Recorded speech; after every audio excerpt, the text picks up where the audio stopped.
The best old-time radio from people you trust. The Radio Nostalgia Network, where the oldies are still young.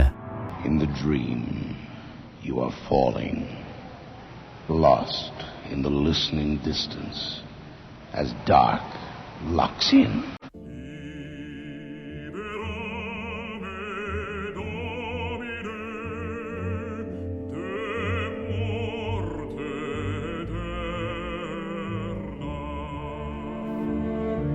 Good evening.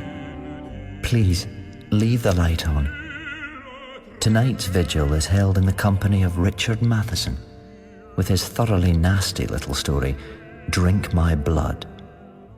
Matheson was an American novelist and screenwriter who wrote seminal episodes of The Twilight Zone, which took us on a journey to a wondrous land of the imagination, or, in this instance, to a place of horror and degradation.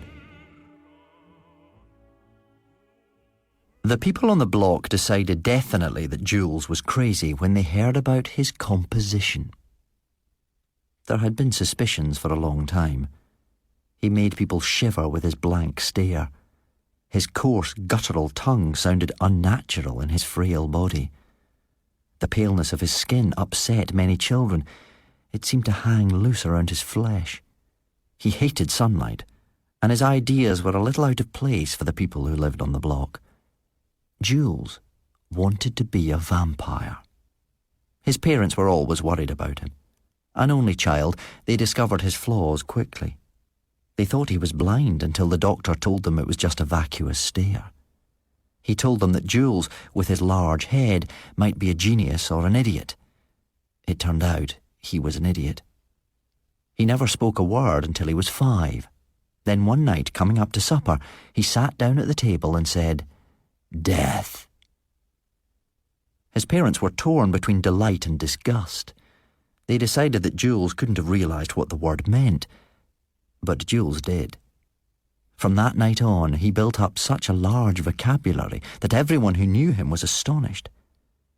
He not only acquired every word spoken to him, words from magazines, books, he made up his own words, like night touch or kill love. They said things Jules felt but couldn't explain with other words. He used to sit on the porch while the other children played hopscotch, stickball and other games. He sat there and stared at the sidewalk and made up words. Until he was 12, Jules kept pretty much out of trouble. Of course, there was the time they found him undressing Olive Jones in an alley, and another time he was found dissecting a kitten on his bed. But there were many years in between, and those scandals were forgotten. In general, he went through childhood merely disgusting people. He went to school, but never studied. He spent about 2 or 3 terms in each grade. The teachers all knew him by his first name. In some subjects, like reading and writing, he was almost brilliant. In others, he was hopeless. One Saturday when he was 12, Jules went to the movies. He saw Dracula. When the show was over, he went home and locked himself in the bathroom for 2 hours. His parents pounded on the door and threatened, but he wouldn't come out. Finally, he unlocked the door and sat down to the supper table. He had a bandage on his thumb and a satisfied look on his face. The morning after, he went to the library. It was Sunday. He sat on the steps all day, waiting for it to open. Finally, he went home. The next morning he came back instead of going to school. He found Dracula on the shelves. He stuck the book down his pants and left the library and never brought it back. He went to the park and sat down and read the book through. As the days passed, Jules read the story over and over. Late at night, when he had fallen into an exhausted slumber, his mother used to take the book into the living room and show it to her husband. One night they noticed that Jules had underlined certain sentences with dark, shaky pencil lines, like, "The lips were crimson with fresh blood and the stream had trickled over her chin and stained the purity of her death robe," or, "When the blood began to spurt out, he took my hands in one of his, holding them tight, and with the other seized my neck and pressed my mouth to the wound." When his mother saw this, she threw the book down the garbage chute. The next morning, when Jules found the book missing, he screamed and twisted his mother's arm until she told him where the book was. Then he ran down to the cellar and dug in the piles of garbage until he found the book. Coffee grounds and egg yolk on his hands and wrists, he went to the park and read it again. For a month he read the book avidly. Then he knew it so well he threw it away and just thought about it. He wanted to write a composition. One day he wrote it in class. When everyone was finished writing, the teacher asked if anyone wanted to read their composition to the class. Jules raised his hand. The teacher was surprised, but she felt charity. "All right," she said. "Pay attention, children. Jules is going to read us his composition." Jules stood up. He was excited. The paper shook in his hands. "My ambition by—" "Come to the front of the class, Jules dear." The teacher smiled lovingly. "My ambition by Jules Dracula." The smile sagged. "When I grow up, I want to be a vampire."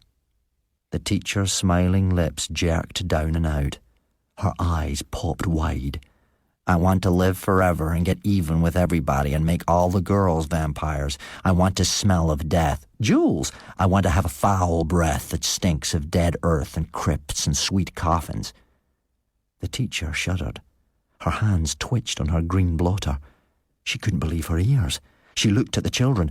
They were gaping. Some of them were giggling, but not the girls.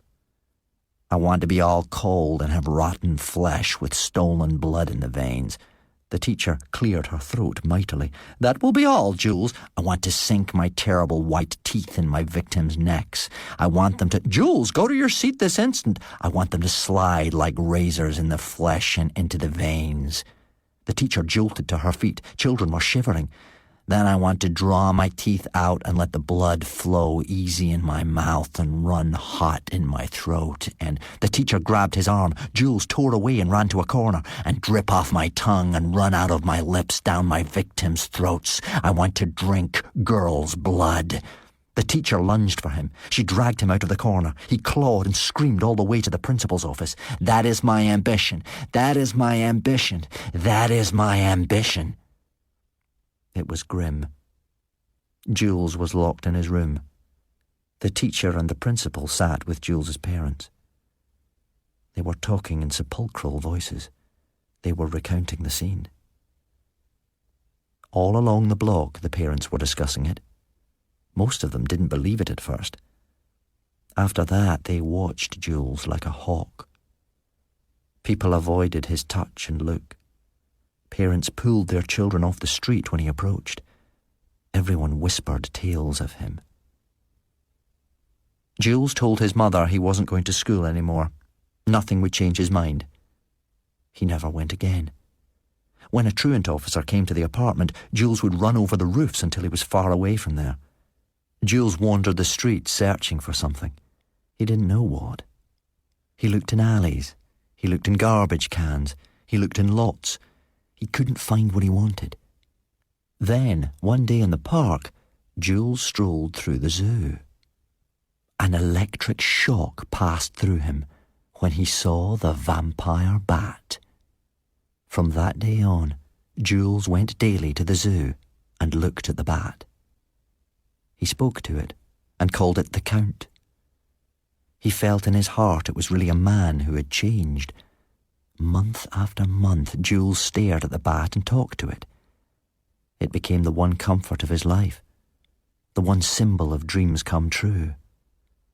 One day, Jules noticed that the bottom of the wire covering the cage had come loose.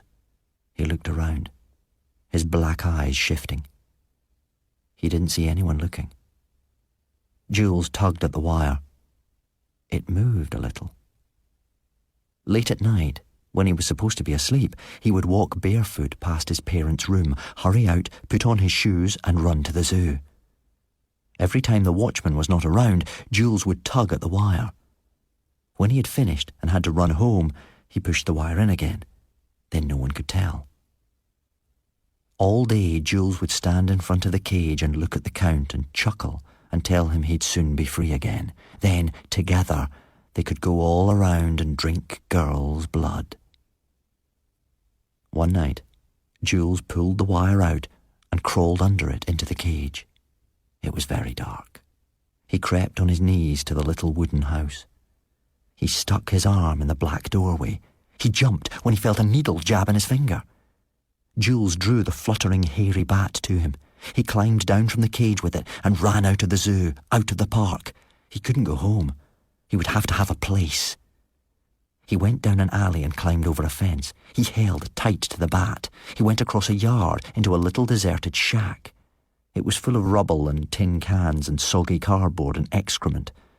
Jules made sure there was no way the bat could escape. Then he pulled the door tight. He let go of the bat. It flew to a dark corner and hung onto the wood. Jules feverishly tore off his shirt. He reached down and took out a little penknife. With shaking fingers, he jabbed at his throat. He hacked. The blood ran down his fingers.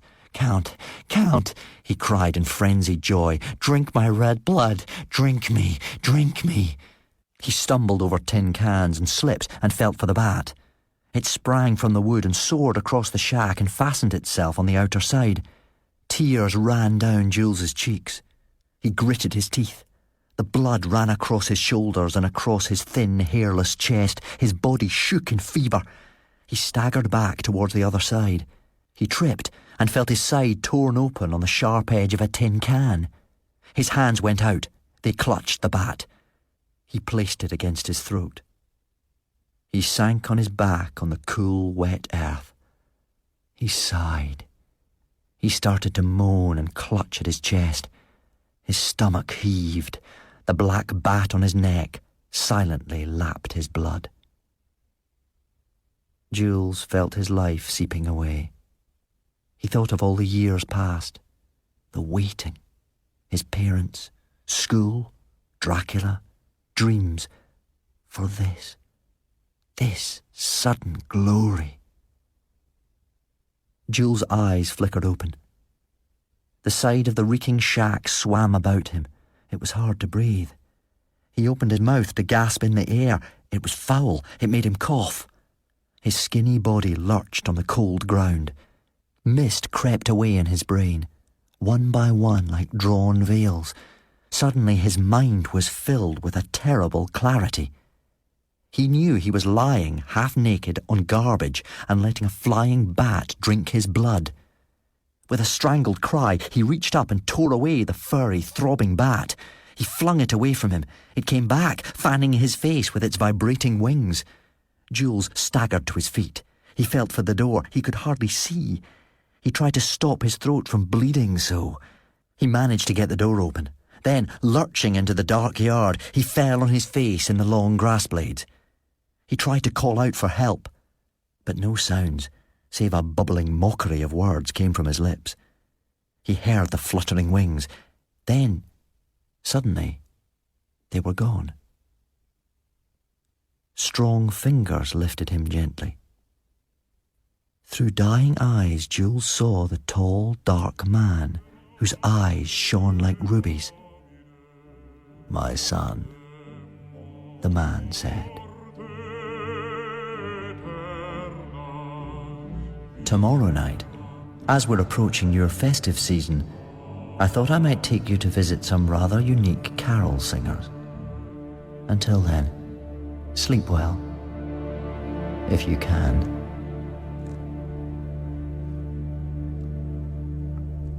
David Tennant was the reader, and the stories are abridged by Robin Brooks. It was produced by Clive Brill and was a Pacificus production for BBC Radio 4.